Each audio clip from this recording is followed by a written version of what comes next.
Hello, everyone. We are back for the podcast today. Hope everyone's having a good day. Uh, been a good week as we are towards the end of October. 2023 has certainly flown by, and it's been a unique year thus far, and we still have 2 more months. But yeah, I hope everyone's having good week as we are to go over Dynamite, which was Wednesday.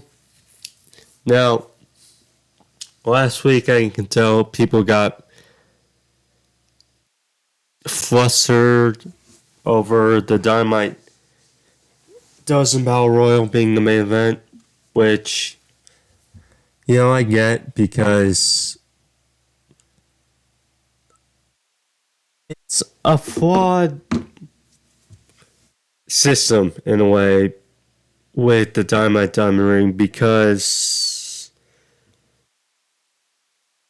the fact is the guys who were in the Battle Royal last week weren't, people that really see high on the card to get pushed regularly, just the way it is. And it was more of the story of the show, in which was good. But yeah, Juice Robinson won last week, which built up for the match on Wednesday, which was a decent outing versus MJF. But yeah, I agree. A battle royal, a random battle royal, and then the winner has to beat MJF for the ring, in which MJF should be rarely losing, and especially now that he's world champion. If it was just, year by year, someone wins the ring, okay. But no, they have to beat him for it. Is that? But nonetheless, we had a good match between Juice and MJF, which, further escalated for the match between MJF and Jay White at here. Excuse me, we got Kenny Omega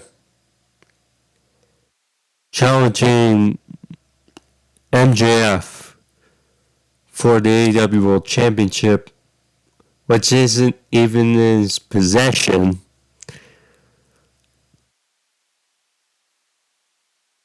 But challenging MJF for the world title at Collision on Saturday, which... So...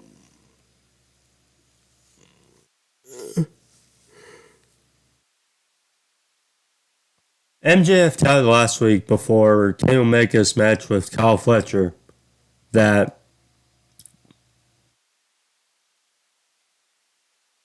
by touting 13 days, bitch, he's on the verge of eclipsing Kenny Omega as the longest reigning AEW World Champion in history so far. And Kenny Omega wants to defend his reign, which I understand. But at the same time, this is a huge match. Huge match. And it's going to happen on Collision, basically given a couple weeks notice, if that. And because of MJF's reign, I can see why people are dancing around this situation. But the other thing is, So after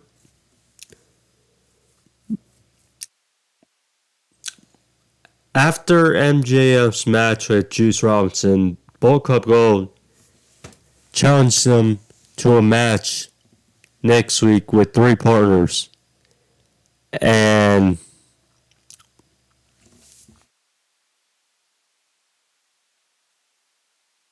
even though MJF was saved by the Claimed,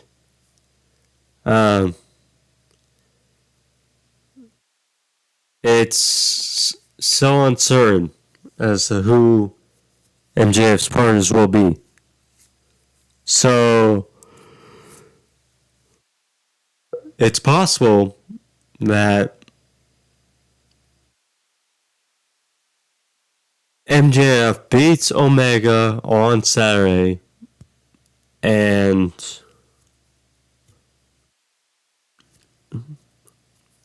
gains the respect of the Elite and maybe his partners for next week. It's a lot with this whole story. Plus we got the Masked Man in MJF's mask that interrupted MJF. So we had some stuff on Wednesday. RVD returned.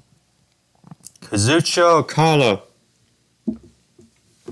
had his Dynamite debut. The Nature Boy, Ric Flair,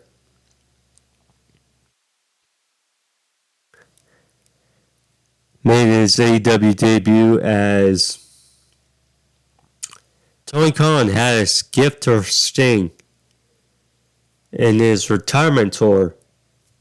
And turns out it was the Nature Boy, Ric Flair, turned into a great promo by Christian Cage. Seriously, his work has been just very good. Not sure what to say. Just arguably the best heel in AEW right now. I would like to point out,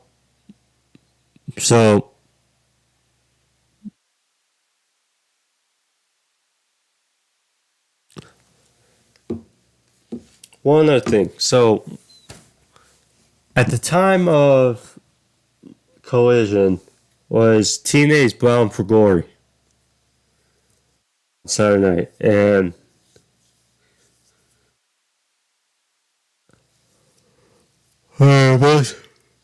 see the highlights of that, but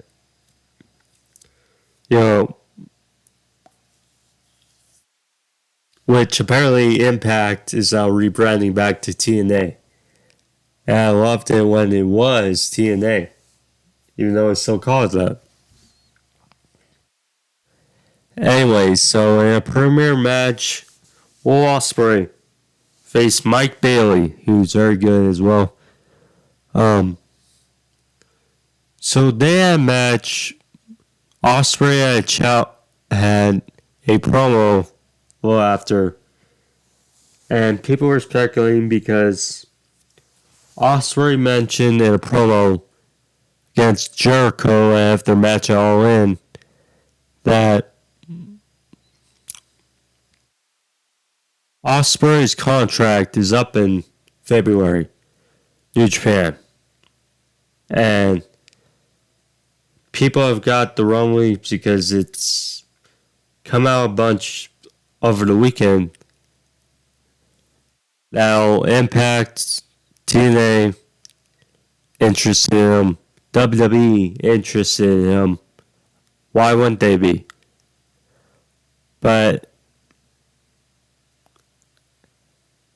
And something that said from Wrestling Observer newsletter, or that Ospreay is likely to sign with AEW when his contract. I'm not surprised. that's really the direction. You know, if you've seen how much Ospreay has been in AEW, how much matches there is to be had, we've seen the schedule of Pac. You know, you could very well work a Pac-like schedule. I mean, he has said he doesn't want to move to or live in the U.S. So, I mean, AEW could certainly provide him with that certain schedule. Basically, would be doing what he is now, except maybe a few more dates. But all in all, Ospreay, we'll see. It's ultimately up to him what he feels is the best choice.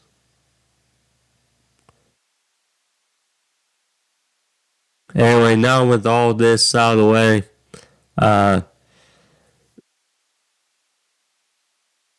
let's get into review, shall we? Before, if you want to become a member of the channel or just subscribe and notification bell if and when you want to see when the videos are posted, etc. But yeah, thank you guys. So, let's get into it, shall we? For Dynamite. So, MJF, he was backstage. Cut to him.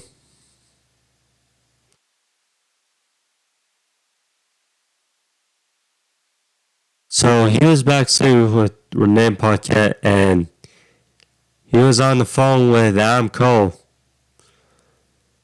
his bro Chacho for life. So,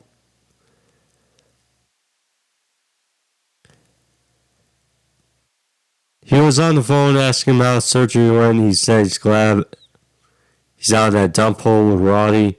And now all of a sudden we hear, Adam! And luckily he was on.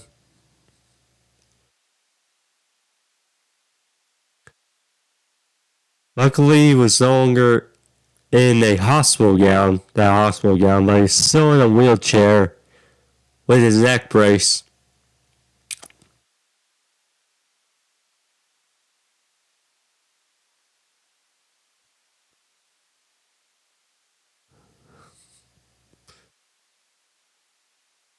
So,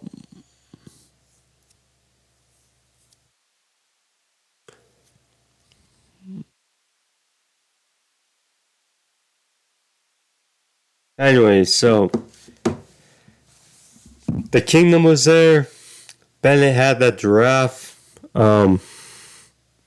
So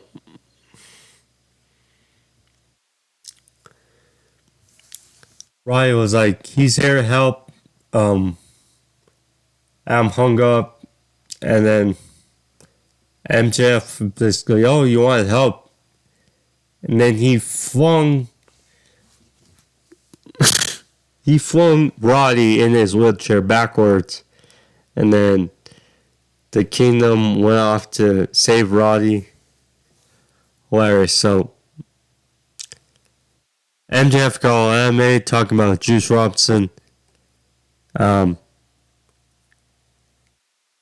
Then he has a bullet with his name on it and said he doesn't miss.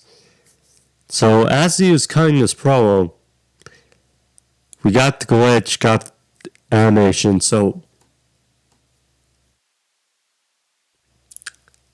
Saturday was the first time in a couple weeks since the attack on Jay White that we saw the guy in the devil mask peer up MJF's mask and didn't really say anything. Just like put his head up and then lights went out. So, I mean, a lot of people speculating,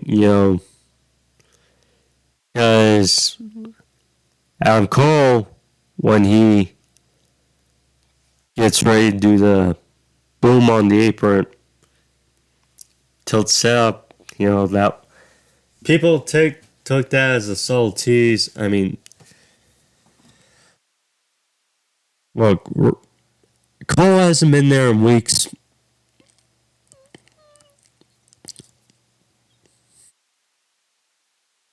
I mean, it's so the real possibility that Adam Cole is the main one behind the mask, what it seems.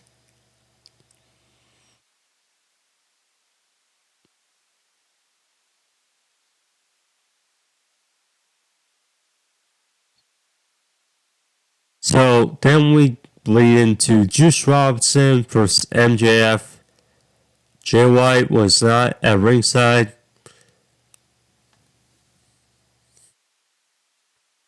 Although he was on commentary, he appeared after a bit. So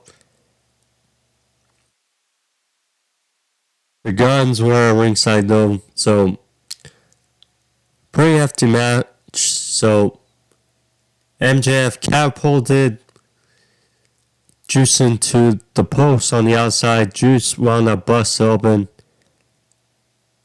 MJF, thanks to Guns' distraction, was sent to his steps by Juice and then a DT on the apron. So MJF was trying to use his scarf to choke out Juice, and then you can hear Jay White on commentary telling Bryce. Juice got the upper hand, but then had to release the hold. So MJF went for a 10 punch out of the corner. Juice hit a powerbomb for a 2. Guns were, like I said, on the outside. MJF hit a suicida, taking them out. So ultimately, MJF used his Dynamite Diamond Ring to hit Juice in the head, followed a heat seeker. 1, 2, 3, and MJF would ultimately get the win and retain his Dynamite Diamond Ring for the 5th consecutive year. Again, I think we can agree he doesn't need it, but Juice Robinson, right now being the world champion, wouldn't be that great of a look. So, ultimately, the rest of Bullet Cup Gold went for the attack in the ring. Roddy, in his wheelchair, he was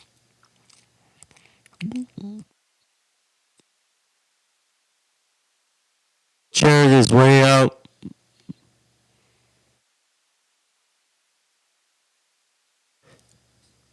With the Kingdom. The Kingdom got in the ring, tried to fight off the Guns to no avail. And then the Acclaimed, finally, they bolster out there with Billy Gunn. They got the save for MJF.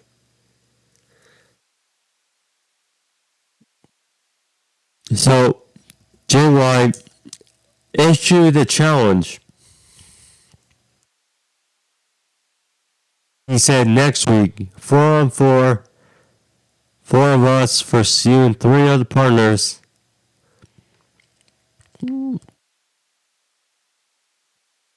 Well, and then MJF said he's on. Note. Did not say the Acclaimed and Billy Gunn. And I think at this point it would just be disappointing. I mean, I get it, but so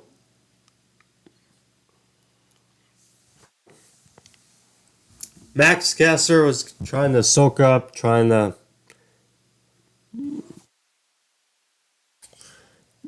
convince MJF to let him be his partners, and then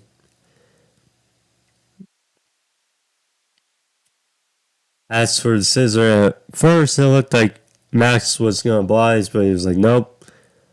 So then, about to leave again. The MJF's been more and more MJF, not the total babyface he was maybe a couple weeks ago.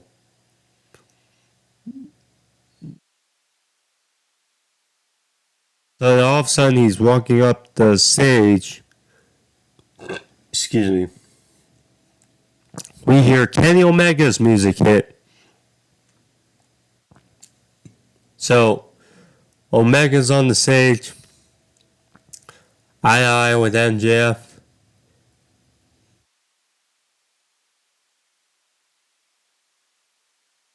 So he talks about the streak.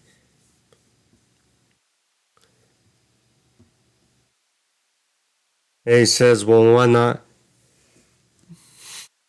a match between them two for something he doesn't have on his waist? So he's got his priorities unbundled. So then MJF said, how about this? On Saturday on Collision, the Cleaner versus the Devil, MJF versus K Omega.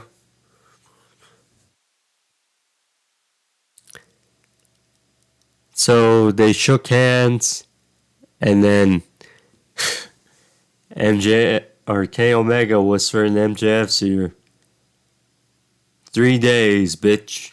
So MJF smiled, and there was that.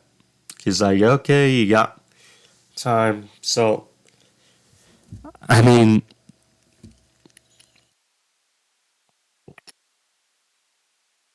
on one hand, I get that it may be too soon. It's not like at a pay-per-view. I mean, only weeks and a half notice. But at the same time, if it's leading to what we're thinking it's going to lead to, because Samoa Joe offered his services to help back up MJF for a price of getting a rematch for the AEW title. There's thought, but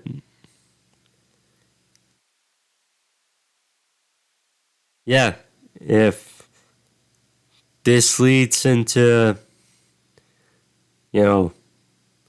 MJF teaming with the Elite next week,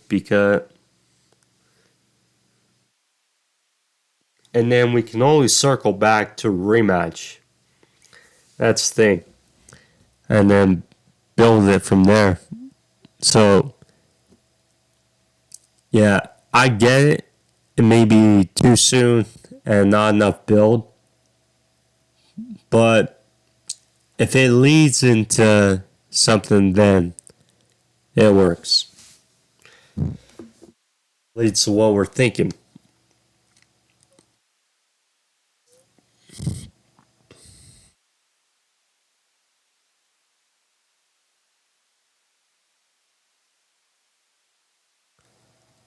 So,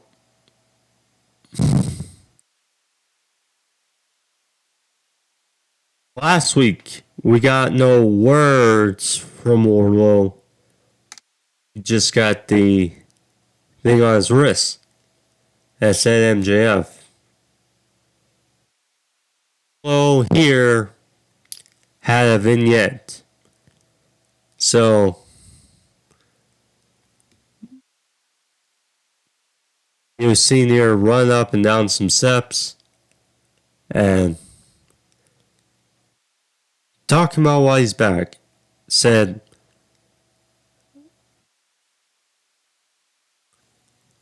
So he said that sitting out for 4 months did nothing good for him. So he went into a deep depression.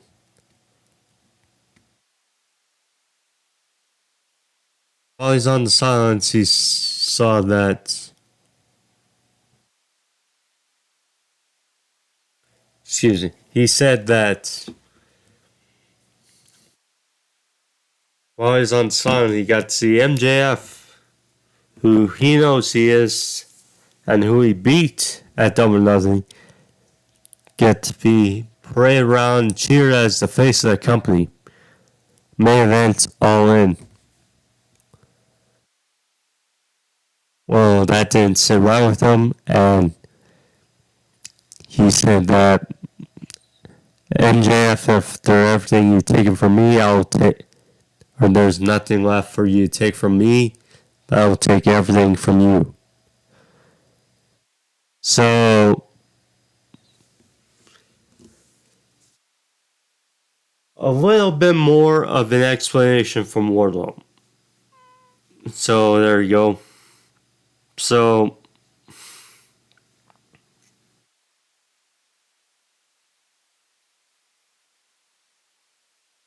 on one hand, okay, I get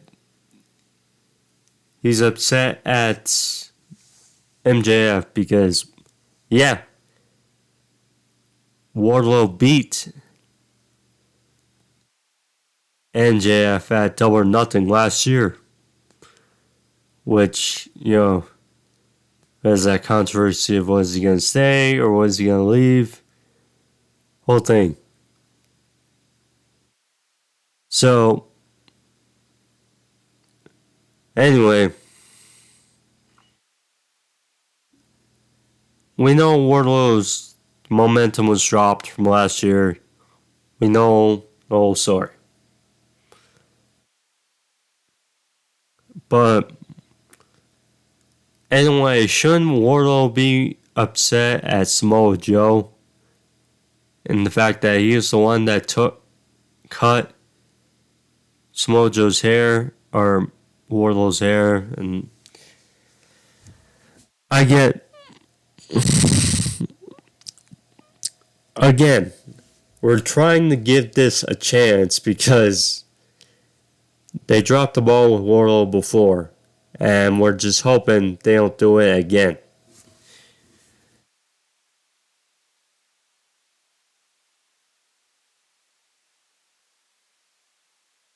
I don't know, we'll see.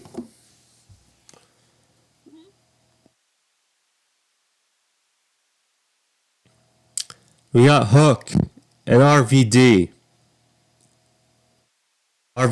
Because they were in Philadelphia, RVD teaming with Taz's son Hook versus the Dark Order's Alex Reynolds and John Silvers. Was a decent match for what it was.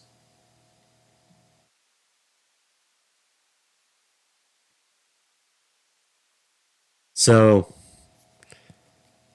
yeah, basically, wasn't much here, just mainly for the Philly crowd. They work well together, I will say that. So, RVD got the hot tag, hit Rolling Thunder for a near fall. Got the tag to Hook. RVD at Red Rum on, or got him confused. RVD hit the 5-star on Reynolds. Hook hit the locked in the Red Rum on Silvers for the win. So there you go. Work well together. And again, for Philly, okay.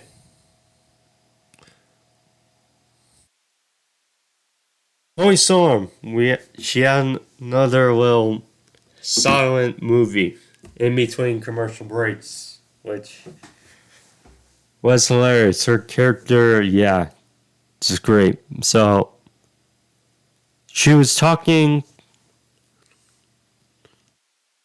about her reflection in the mirror, and RJC was there.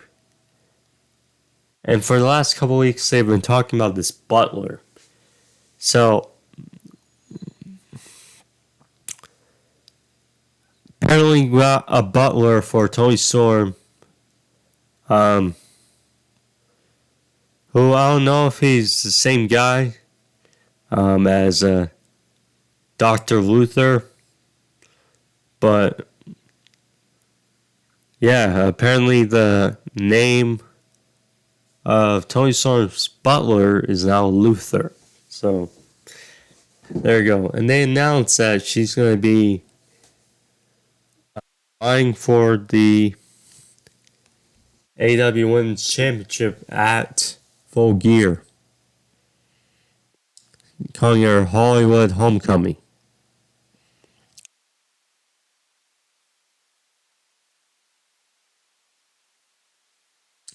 Darby Allin and Sting.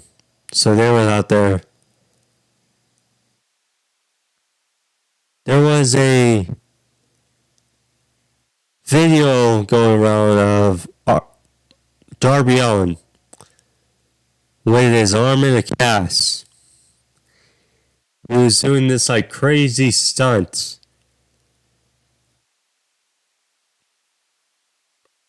Or he's like driving like a motorbike. Off this huge ramp with a flip. And he landed on him. Jeez, Darby. Anyways, he was out there. His arm was in a sling. Which Sting thanked the crowd. He thanked Darby for his help in AEW. He thanked Tony Khan for picking up the phone and really helping him. This venture in AEW. So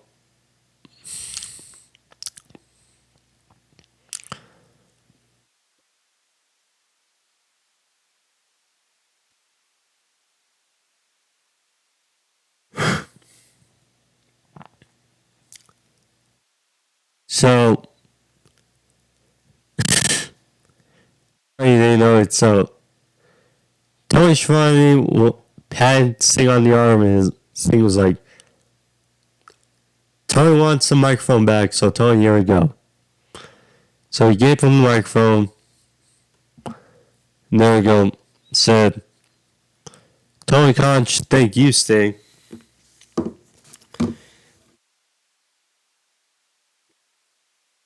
That Tony Khan has a gift for Sting, so they decided to bring it out. So now we hear that familiar music. Familiar music. Then he looked on the big screen Titantron and said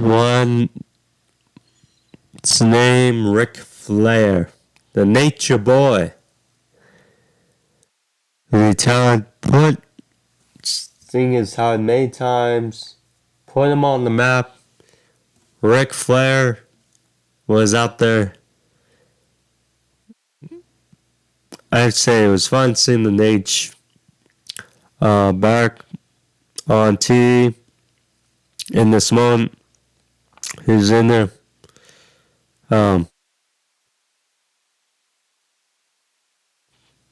Talked about how intelligent Sting was. Talked about remnants of the Clash of Champions bout in '87.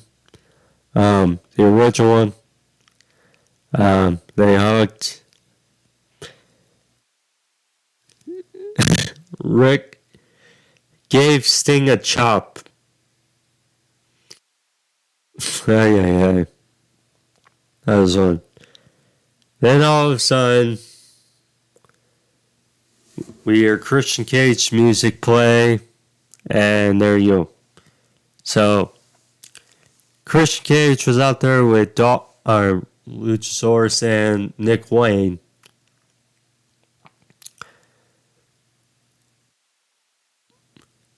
Christian Cage said, well, Tony Khan is a billionaire, and this is his gift to Sting.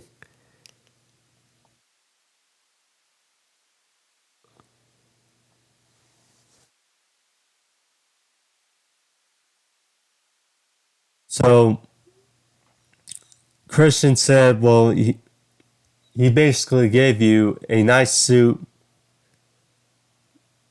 gold chains, and a black liver. In which Ric Flair smiled there. And then, oh man, Christian Cage. So he said, and I quote, because the crowd was chanting something, that, yes, I know Ric Flair isn't dead.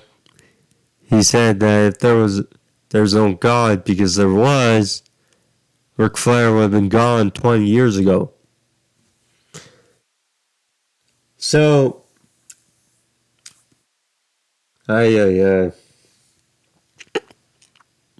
So Christian said he asked Darby how he's feeling after beating him at Wrestle Dream, and telling how, well, Sting has this great picture and great imagination of running off into the sunset Revolution 2024, but he doesn't want to wait for him to be gone. He wants him to be gone now. So, offer up challenge for Full Gear. Said the three of us versus Darby, seeing a partner of his choosing.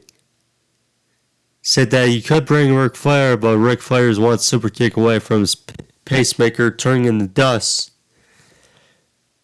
So, said that it's not going to be much of a celebration. It's going to be more like a funeral. So, Sting fake sneeze and said, I'm sorry, I'm allergic to jackasses.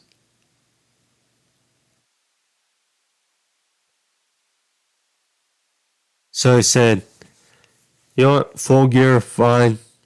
Us, partner, you're on. We'll see you there. So yeah, Trios match. Sting's second to last retirement match. Or pay-per-view, at least, retirement match. So there you go. But who is going to be that mystery partner for Kia Forum?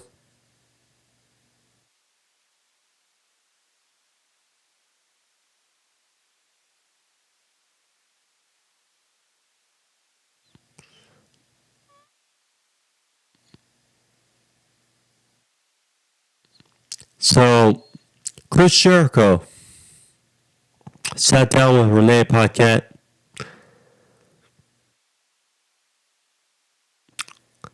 So, talked about his ugly loss on Title Tuesday versus Palace Ops, saying that everybody comes to a point of reflection.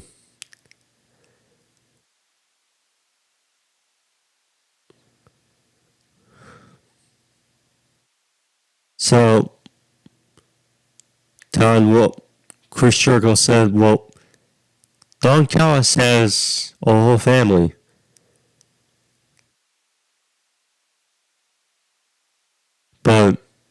Jericho mentioned how he has a lot of friends in this business. And some of those friends are actually bigger than Powerhouse Hobbs. There we go. So, obviously from this, a lot of speculation as to who. So,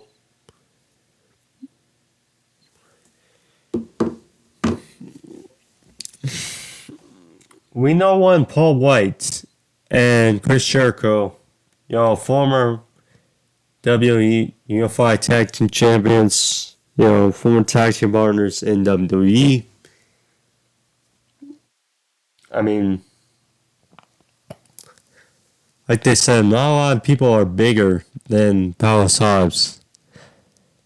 So, I mean, I don't know. We'll see. I mean, I saw one report saying, or one person that have speculation online saying hopefully it's Keith Lee. I mean, the fact is they haven't done anything with Keith Lee despite his return. I mean, it looks like they're trying to think of something, but doesn't seem too happy. I mean, I don't know. But if it is Paul White, it would feel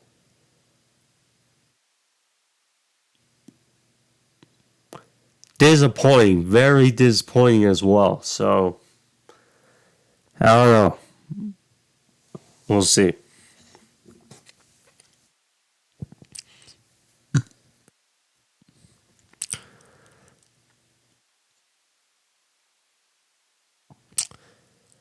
So, we got the Hardys and Brother Zay versus the Elite, Hangman, and the Bucks for the Ring of Honor 6-man titles.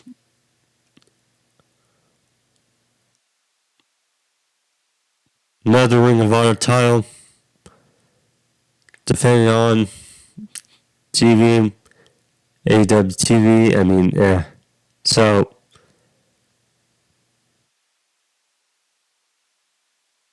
if anything, I was hoping that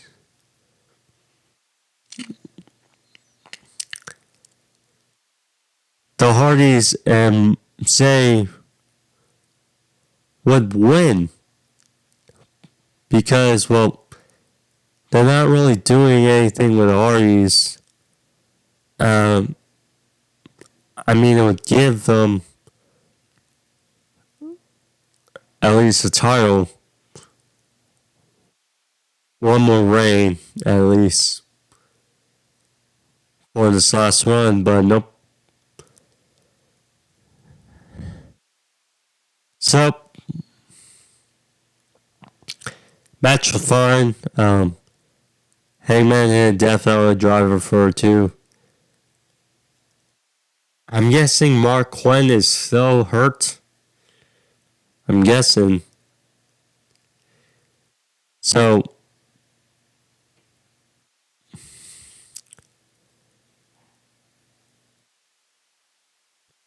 Jeff Hardy got the assist for his silly string DT by Isaiah Cassidy. So, kind of thought this was going to be a finish. So, mad twist of fate. Jeff hit a swanton for a near fall, broken up. Cassidy made the hot tag, made a blind tag. Well, was caught in the middle of the ring with a buckshot lariat, and then BT trigger by the Bucks for the win. Decent match, but afterwards, so allegedly, Swerve Strickland and Prince Nana, who of course you know, Swerve is so very upset at Hangman for costing him his match with Bryan Danielson. So, they apparently went into Hangman's home. Apparently, when the Hangman's home,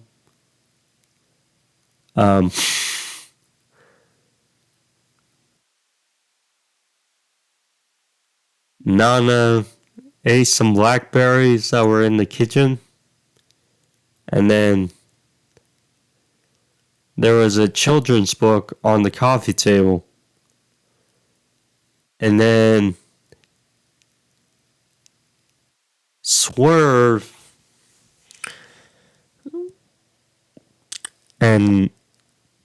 apparently went into a room that had a crib. So I mean, we know Hangman has his daughter per se, and he was over the crib talking about his dad and his misfortunes, owing him the shot TNT title,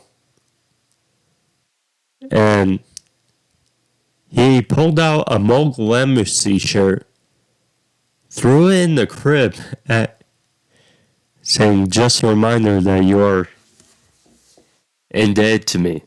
So Nana opened the door and said, "Boss, we gotta go." So Swerve got the camera and they left as Hangman stormed off. So this feud is certainly building. Certainly. And it's weird because now with this, so you want Swerve to be building his momentum. And with this, you're almost making Hangman, gonna make Hangman a sympathetic figure, want him to win the rematch. So it's like, so.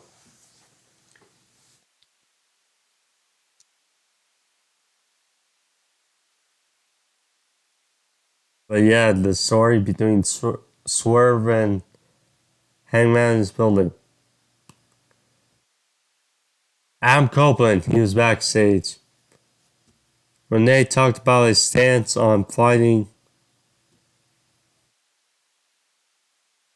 Christian Gage. She asks, has that changed? She's like, no. So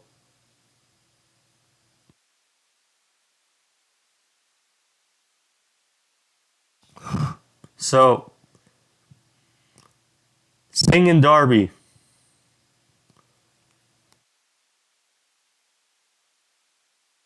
they were talking to Adam, asking, saying, well, both of them, they said, well, Adam does have this farewell venture of riding off into the sunset with his best friend, but does not seem the case. And Sting talked about from past experience where he has to put blinders on and realize maybe things have to change. Maybe he has to change his stance on fighting Christian Cage. So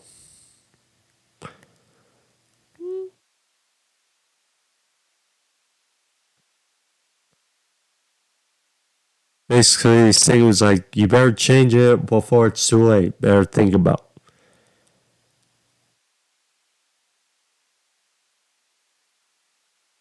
So yeah, I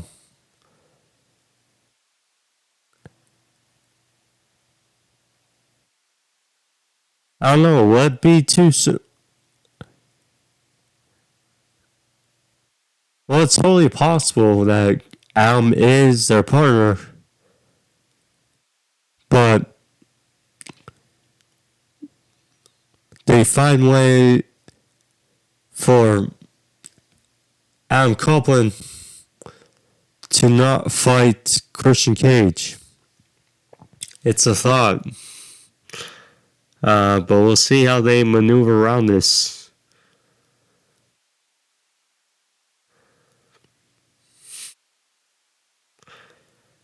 Ruby Soho for Hikaru Shida. I kind of don't want to go over this because this is not good.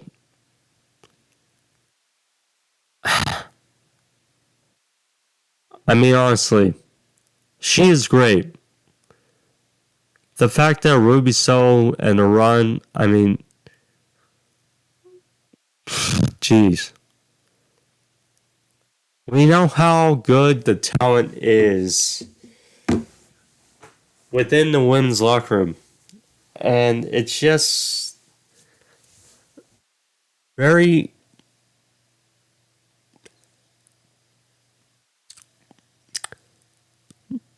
sad and neglecting that they have the talent. It just feels lazy what they're doing with the women's division. It's just how it is. They're, I mean, and then you see that, oh, they're going to have really, Shida should have never lost that women's title to Soraya at All In. She should have retained and helped use that to build herself a sound reign going into Full Gear, in which she's probably going to lose to Toni Storm again. Or, yeah, she's probably going to lose to Toni Storm. And then Toni Storm's going to be a 3-time champion already. I mean, we may see Mercedes there, but at the same time, you got to help build the division.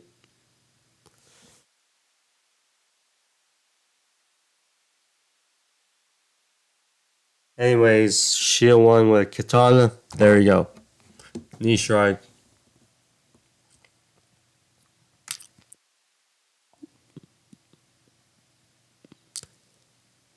MJF, so he was backstage in trainers looked at. Asked by Renee Paquette about the challenge by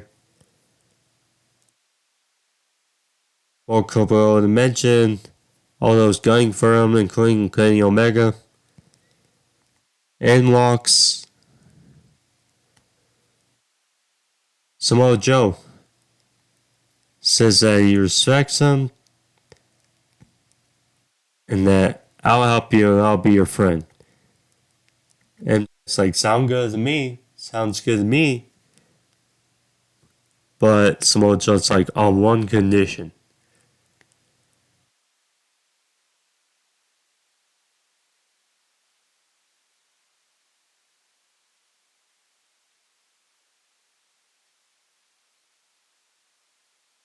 So, he said he wants a rematch for his AEW World Championship. For the AEW World Championship. But he says, don't ask to answer now. But he's pretty sure you'll answer me soon. So, simple. Yeah, Samoa Joe guarding world titles. I mean, yeah, you got Kenny, you got, Jay White, you got Samoa Joe, you got Wardlow. The Guns, challenge MJF for the Ring of Honor Tag Team titles at Full Gear. And Cole's so hurt. So there you go.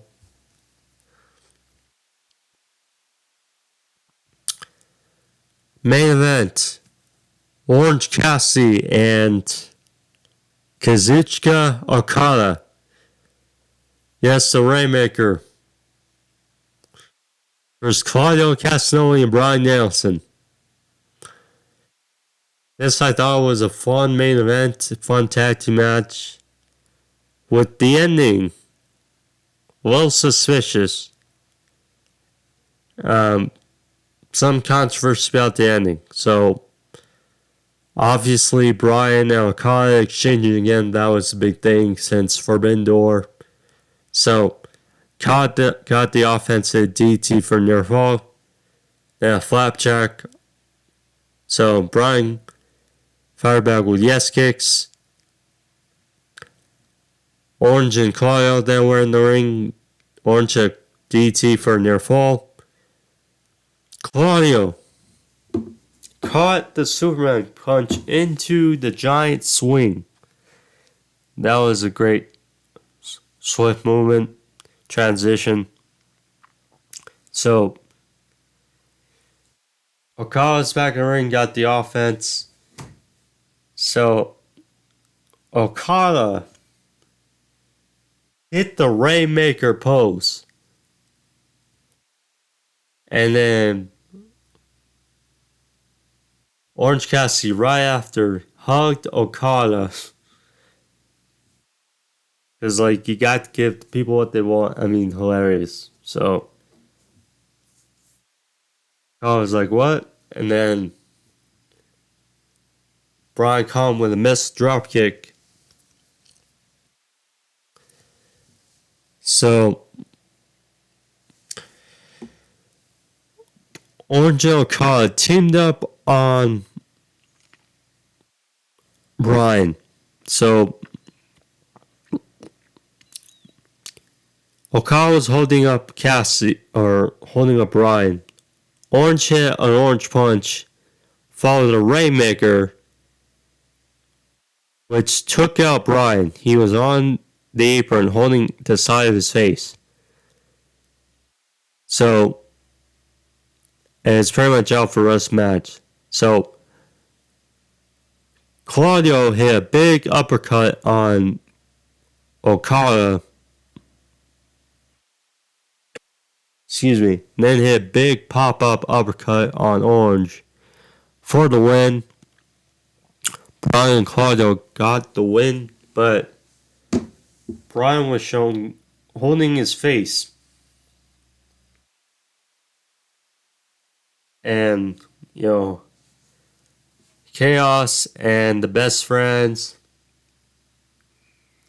and Blackpool Comic Club were showing eyeing each other at the end of the show. And this seemed like odd segue at the end of the show. So, I mean, maybe Bryan's eye, maybe normal. I mean, speculation. Is it, his issue is a work?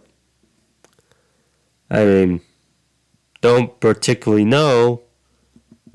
I mean, it could be either. And they announced subtly that Orange Cassidy will face Claudio next week for the international title. So there you go. That's an interesting match for next week. But yeah, you hate to see Bryan hurt again. But we'll see. Maybe because Okada was saying some stuff at the end of the match. It could be totally possible because Bryan was called out for a rematch with Zack Sabre Jr. And then with the finish of that match, they want a rematch between Bryan and Okada. So it's totally possible that this is a subtle way to get them to a rematch. Saying like, oh, Okada injured Bryan twice. I mean, it's a thought, but we'll see. Hopefully, he's not really hurt. If it is, it's minor, but we'll see. They also announced that December 30th, AEW is having a new pay per view because Warner Discovery wants more pay per views. December 30th. So, not New Year's Eve, but before New Year's Eve. The final Saturday of the year. It will be World's End AEW pay per view in New York. So there you go. Nice. That means, I get it, well, Christmas is going to be on Monday. Okay, so, anyways, there's that, guys. So, hope you guys enjoyed the podcast today. Of course, if you did, click that like button, leave a thumbs up, help out the video, help the channel. But I'll see you guys next for Sunday for AEW Collision, which should be looking forward to MJF Kenny Omega. So, peace, guys. Have a good day. And, yeah, peace.